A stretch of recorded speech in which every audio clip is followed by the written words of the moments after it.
Now, we know that f is completely multiplicative. If f is multiplicative and f is completely multiplicative, if and only if f inverse of n equals mu of n into f. Now, we know that what is the Euler torsion function? Phi function. Euler torsion function, phi. We know that phi equals mu star n. This is already proved. Phi of n equals sigma over d divided by mu of d into. We know that phi of n equals sigma over d divided by mu of d. But mu of d can be rewritten as mu of d into n of n by d. Why? Because n of n by d is nothing but that one. Mu of d into n of n by d and so on. So phi equals mu star n. Okay. Phi equals mu star. Phi equals mu star n. So what is phi inverse? Phi inverse equals mu inverse star n inverse. We know that if f and g are any two arithmetic functions, then f star g inverse equals f inverse star g inverse. That's already proved results. So phi inverse equals mu inverse star n inverse. Okay. But what is n inverse? But n inverse, what is n? N is a completely multiplicative function. Why? N is a completely multiplicative function. Why? How to prove this n of n? N of n equals n itself. So for what is n of mn? For any two m and n, it is mn. That can be rewritten as it is n of m into n of n. So for any two positive integers m and n of mn equals n of m into n of n. So clearly n is completely multiplicative. If f is completely multiplicative, f inverse n is expressed as mu of n into f of n. Since n is completely multiplicative, we know that n inverse of n equals mu of n into f of n of n. Mu of n into n of. Okay, that means n inverse equals mu star or n inverse, sorry, not mu star. That means n inverse equals mu into n. Mu. Okay. From here, that implies phi inverse equals mu inverse star mu. But what is mu inverse? We know that mu star u equals identity. This already proved results. By sigma over d divided by mu of d equals I of n. So mu star u equals identity means they are inverse of each other. That is mu inverse equals u as well as u inverse equals mu. Dirichlet inverses. So this means phi inverse equals instead of mu inverse that is u. So u star mu n. Phi inverse equals u star mu n. Since star is commutative, it is mu n star u. Okay, so phi inverse equals mu n star u. That means phi inverse equals mu n star u means sigma over d divides n. It is mu n of d into u of n by d. Okay, that equals sigma over d divides n. It is mu d nd into u of n by d. U of n equals 1. So what is u of n? U is defined as unity function. 1 for all n. So u of n by d is also 1. So it is sigma over d divides n mu d into n by d. What is nd? We know that n of n equals n. So it is n of d. N of d equals d. So this is that means phi inverse equals sigma over d divides n mu of d into d. Or d into sigma over d divides n. That means phi inverse equals sigma over d divides n d into mu of d. This is an important result. The inverse of Dirichlet inverse of Euler torsion function.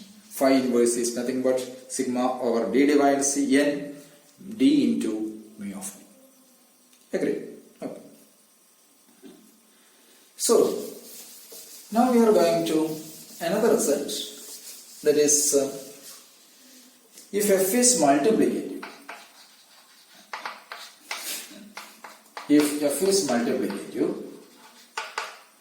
then sigma over d divides n mu of d into f of d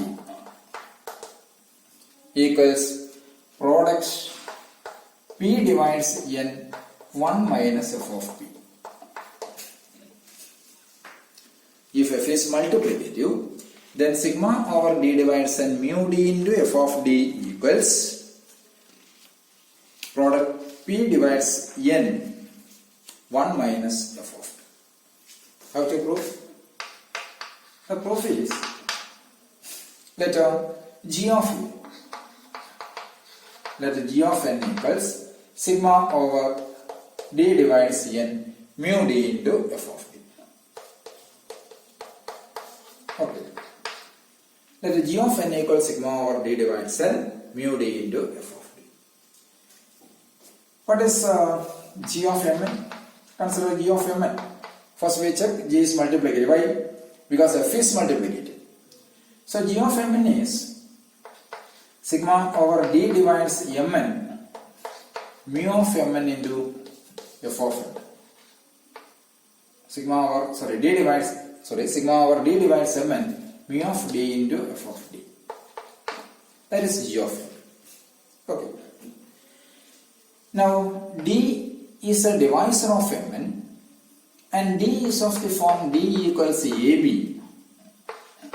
where the a and b are positive integers such that they are relatively primes to each other. Okay. Also, a divides with a divides m and b divides n, as well as this m by a and n by b are relatively primes. So you can choose this d. D is a divisor of mn and that's of the form d equals ab, where a and b are positive integers with their relatively prime. A divides m and b divides n, then m by a and n by b are also relatively prime. So from here this means g of mn equals sigma over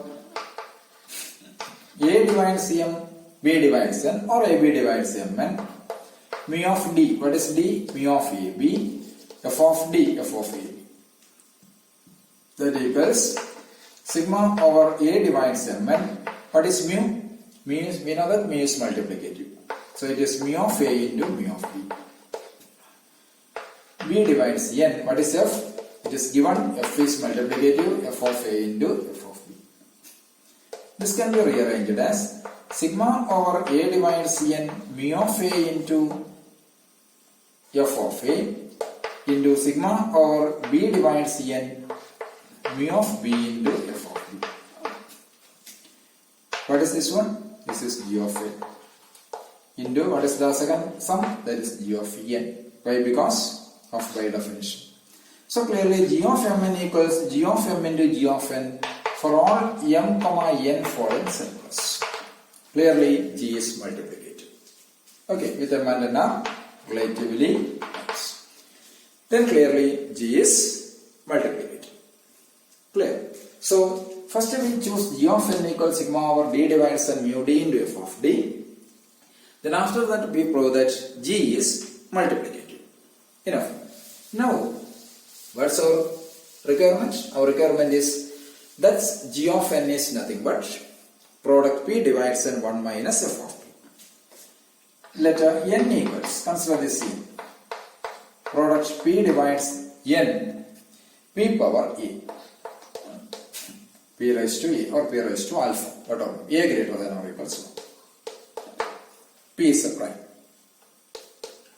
P, what is p? P be a prime and a greater than or equals 1.